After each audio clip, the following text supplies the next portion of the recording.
Hello, everybody. It is Thursday, April 22nd, and here are your national days. It is Teach Your Kids to Save Day. So, this would be the day to sit down and talk banking with them, how to save their money, and put it towards things that they feel are very important to them, but also showing them the power of what it means to be able to put some money away, to hold on to it, and budget, and the importance of that budgeting. So talk about those kinds of things with your kids today, because it is a really, really important idea and something that moving forward could be really, really important for them. All right, so teach your children to save day. It's take your kid to work day, so maybe you're going to be taking your child to work with you. If your company is open and you're allowed to do that, they can find out a little bit about what you do and see what it is that mom or dad does at work every day. All right, so take your kid to work day. It's Earth Day, so this is a day set aside to do things that are going to help the environment and help your local community out. Maybe go clean up a park or something along those lines, and do something good for not only your community but to help out. Maybe keep some nice clean water going, or just help to get a little fresher area going on around where you live. All right, so Earth Day.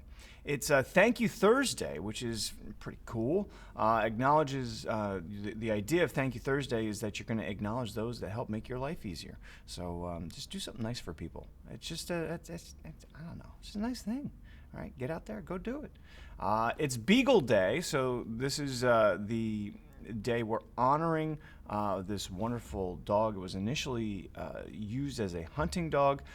They are definitely some of the most popular dogs in the world. There's a thing that they do, all right, on Beagle Day. This is pretty wild. I actually had to look up pictures of this because it's slightly crazy. All right, so on Beagle Day, they have a Beagle Day Walk, and it's the largest single breed walk that has gone on. So there are dog walks that happen, but this is the largest single breed. So it's just beagles. All right, they had over 1,029 beagles that all showed up to the same place, and they had a walk. There were a lot of dogs and people with them. So it's kind of funny.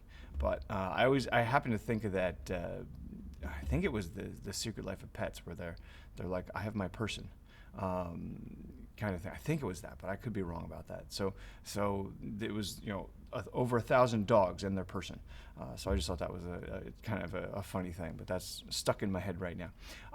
And then so that's Beagle Day, and then the last but not least, and this one is a very fun one for me personally. It's Jelly Bean Day, and I don't like many candies, but jelly beans, they're just so good. The other thing I'm going to tell you about it is that I'm a traditionalist when it comes to jelly beans. So I know you've got all those Jelly Belly ones, and they've got the Starburst ones, and you've got the ones that taste like, I don't know, grass or whatever. That my daughter had that game where you spin the thing, you have to pick a color, but it could either be a good thing or a bad taste. I don't remember what it's called, but we had that. But I'm a traditionalist when it comes to that. So like the Brock's bag of jelly beans, that's all I want. Just Brock's jelly beans. And it's the classic flavors, and they're just so good. I do buy a couple of bags, and I might have them stashed around my house. I like jelly beans. Brock's jelly beans. They're really, really good. So if you've never had them, and I don't know if they're distributed throughout the entire country, kind of a brand, or if it's just kind of an East Coast thing, but they're classic, and they're really, really good. I definitely could house half a bag of those, if not the full bag. All right, we're just going to let that go. But Jelly Bean Day, they've been around since the mid-1800s, and I know Ronald Reagan was famous for having jelly beans on his desk. So that's they've risen to a higher standard after that. But still, Brock's jelly beans, just so good. All right, I've gone on enough about that. All right, so those are all of our days. Let's take a look at our fact of the day.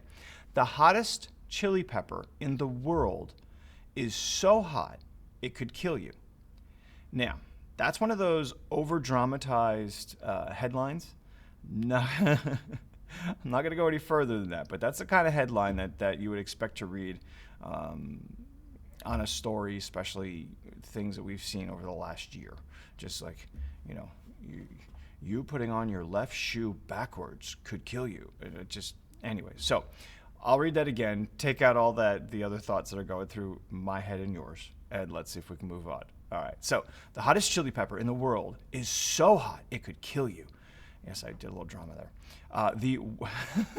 Sorry, it's in quotes. The weapons grade Dragon's Breath chili pepper is so hot it's downright deadly. If you ate one, it could potentially cause a type of anaphylactic shock, burning the airwaves and closing them up. I've tried it on the tip of my tongue and it just burned and burned, said Mike Smith, the hobby grower who invented the Dragon's Breath, along with scientists from Nottingham University. So why make such an impractical pepper? That's my question. As it turns out, the chili was initially developed to be used as a medical treatment, as an anesthetic that can numb the skin.